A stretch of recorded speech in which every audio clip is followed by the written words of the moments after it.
పరాభవనామ సంవత్సరంలో కర్కాటక రాశిలో జన్మించినటువంటి వారికి ఏ విధంగా ఉండబోతుందో తెలుసుకునే ప్రయత్నం చేద్దాం. ఈ రాశి వారికి ఆదాయం 2, వ్యయం 11, రాజ్యపూజ్యం 4, అవమానం 7. కాబట్టి ఈ కర్కాటక రాశి వారు వీటిని బట్టి ఎక్కువగా శ్రమ పడితే తప్ప ఫలితాలు పొందలేనటువంటి పరిస్థితి అనేటువంటి విషయాన్ని గమనించాలి.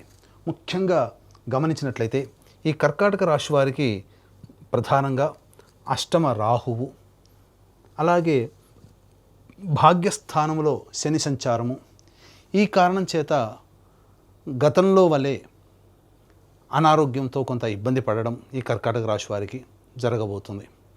అలాగే శని కొంతవరకు అనుకూలంగా యోగించబోతున్నాడు.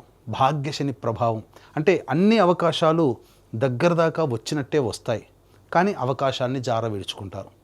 అది స్వయంకృతాపరాధం కావచ్చు, దైవానుగ్రహం లేక వల్ల కావచ్చు, లేదా ఇతరుల యొక్క మోసపూరితమైనటువంటి చర్యల వల్లనైనా కావచ్చు.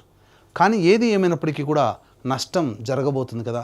కాబట్టి ఇటువంటి నష్టాల్ని దైవానుగ్రహం చేత మాత్రమే నివారించుకోగలుగుతాం అనే విషయాన్ని గుర్తుపెట్టుకొని దైవానుగ్రహాన్ని నిరంతరం పొందే ప్రయత్నం చేసినట్లయితే మంచి శుభఫలితాలు ఈ కర్కాటక రాశిలో జన్మించినటువంటి వారు పొందుతారని చెప్పవచ్చు. ముఖ్యంగా మే 31వ తారీఖు వరకు కూడా మిథున రాశిలో గురు సంచారం చేస్తున్నటువంటి ఈ కారణం చేత ఖర్చులు అధికంగానే ఉంటాయి, కానీ సద్వ్యయం అవుతుంది.